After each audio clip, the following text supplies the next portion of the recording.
বিশিষ্ট সমাজকৰ্মী ৰাহুল বৰ্মনৰ প্ৰচেষ্টাত পূৰ্ণতা পালে বালিজৰৰ ব্ৰহ্মানন্দ পুণ্যাশ্ৰম। নলবাৰী জিলাৰ বালিজৰত 1989 চনত স্থাপন কৰা ঐতিহাসিক ব্ৰহ্মানন্দ পুণ্যাশ্ৰমে পূৰ্ণতা পাবলৈ সক্ষম হৈছে একমাত্ৰ বিশিষ্ট সমাজসেৱক তথা বন বিভাগৰ বিষয়া ৰাহুল বৰ্মনৰ প্ৰচেষ্টা। এই মন্তব্য আজি এই অঞ্চলটোৰ সচেতন মহলৰ। উল্লেখযোগ্য যে 1989 চনত ভকত ৰজনীকান্ত বৰ্মনৰ এক সুচিন্তাত আৰু অঞ্চলটোৰ হিন্দু মুছলমান লোকৰ সহযোগত স্থাপন কৰা হৈছিল বালিজৰৰ ব্ৰহ্মানন্দ পুণ্যাশ্ৰম।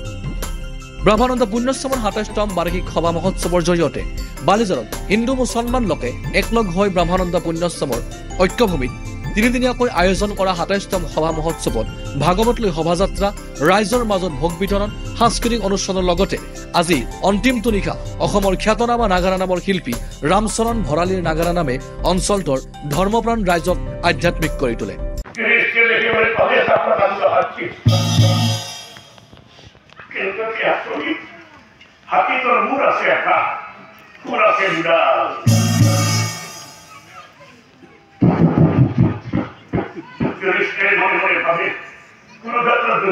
বহু হাতী দেখিবলৈ পাইছো, কিন্তু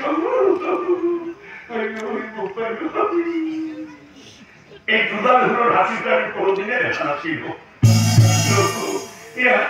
এয়া তোমার কি প্রভু দুডাল হাতটো দেখিবলৈ পোৱা হ'ল।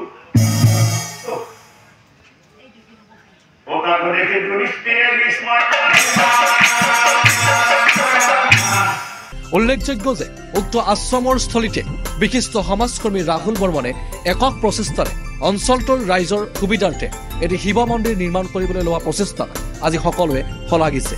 ব্ৰহ্মানন্দ পুণ্যাশ্ৰমৰ ২৭তম সভা মহোৎসৱৰ তৃতীয় দিন আজি, অৰ্থাৎ শেষ দিন। আজি শেষ দিনত আমাৰ কাৰ্যক্ৰমণিকাত আছিল ৰামচৰণ ভৰালীৰ নাগৰা নাম প্ৰদৰ্শন। তেখেতে নাগৰা নাম প্ৰদৰ্শন কৰি আছে। ইয়াত বিপুল সংখ্যক দৰ্শক আহি উপস্থিত হৈছে। লগতে এই যি ব্ৰহ্মানন্দ পুণ্যাশ্ৰম 1989 চনত স্থাপিত হৈছিল, এই ব্ৰহ্মানন্দ পুণ্যাশ্ৰমক পূৰ্ণতা দিছিল এজন মহান ব্যক্তিয়ে। সেই ব্যক্তিজনৰ ঘৰ হৈছে বালিজাৰ গাঁৱত। তেওঁৰ নাম ৰাহুল চন্দ্ৰ বৰ্মন।